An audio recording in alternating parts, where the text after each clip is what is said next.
I hear there's been a surge in people starting gardens, which is awesome. And in fact, I've had tons of friends reaching out to me for advice as well. The most important thing when starting a garden is to compost, because composting helps you build the nutrients in your soil so that you can grow all your fruits and vegetables. And composting all of your household food is actually kind of a 2-for-1. It'll reduce tons of waste that goes into the trash can, and it'll build your soil. So let me show you how we compost.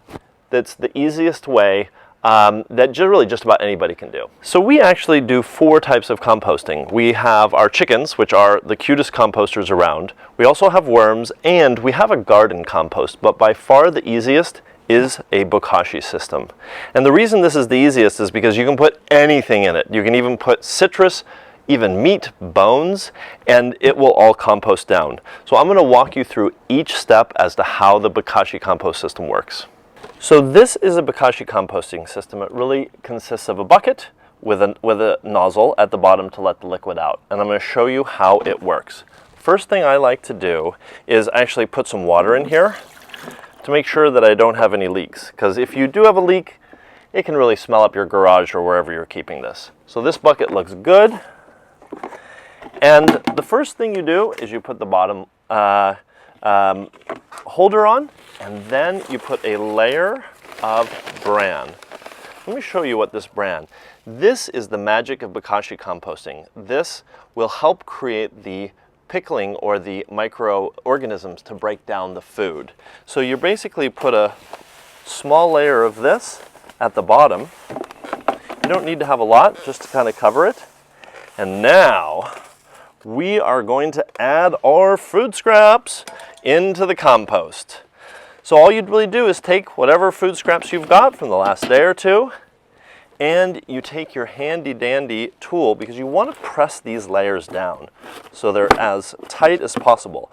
Bokashi composting is different than other composting because you actually want to remove all the oxygen.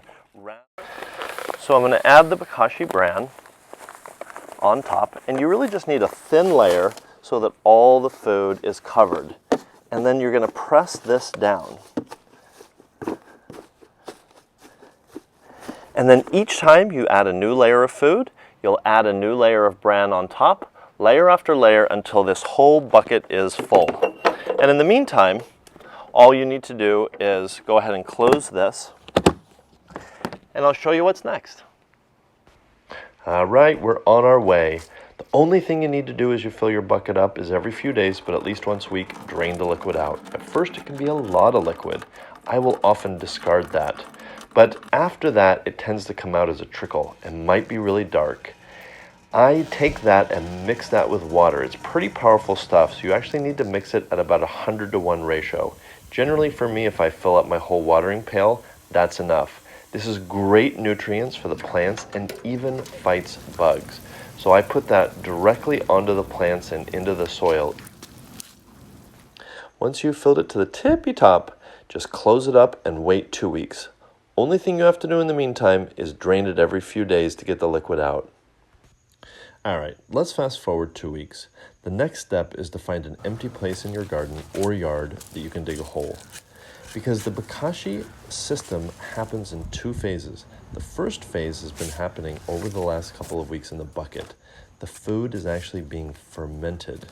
Now we're going to move on to the next phase, where in the soil it's going to finish composting. I like to build a hole or dig a hole that's about twice as big as the food. You just really want to make sure that there's plenty of soil on top of the food. All right, let's get this food into the hole. The first time I did this, I was surprised that all the food kind of still looked like food. I recognized a lot of the stuff, but this is exactly what it should look like. Again, what's happened here is the pre-composting process. Next, it's actually going to compost into the soil.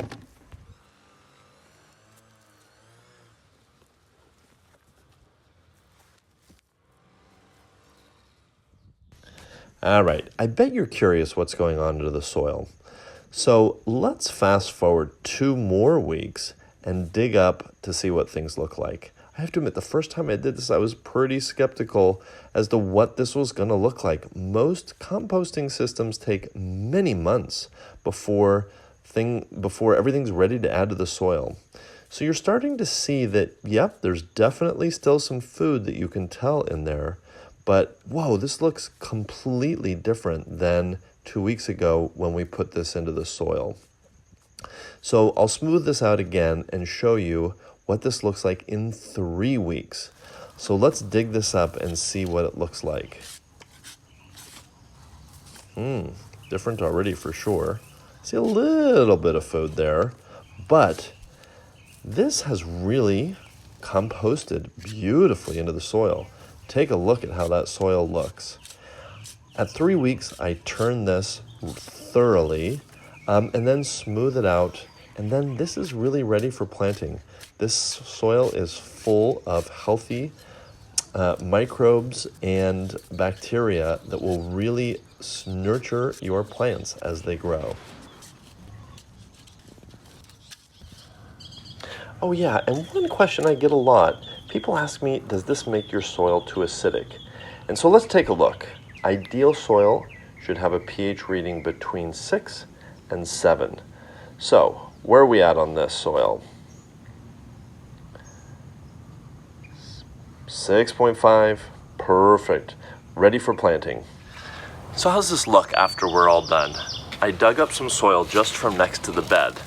This is what the native soil looks like. It's very clayey, grainy, even a little bit rocky.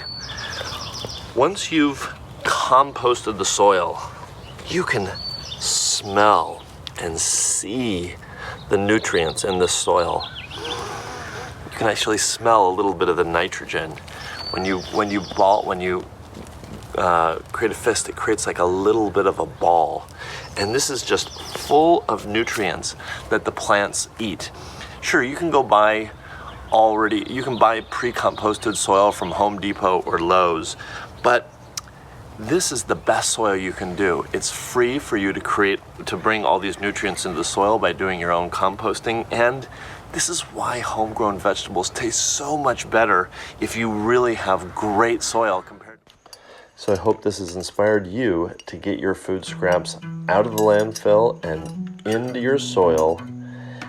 And if you want to start Bokashi composting, check out the link in the description below to get a system for yourself.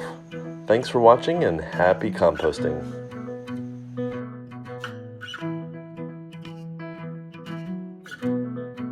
Hi, we're the Zero Waste family.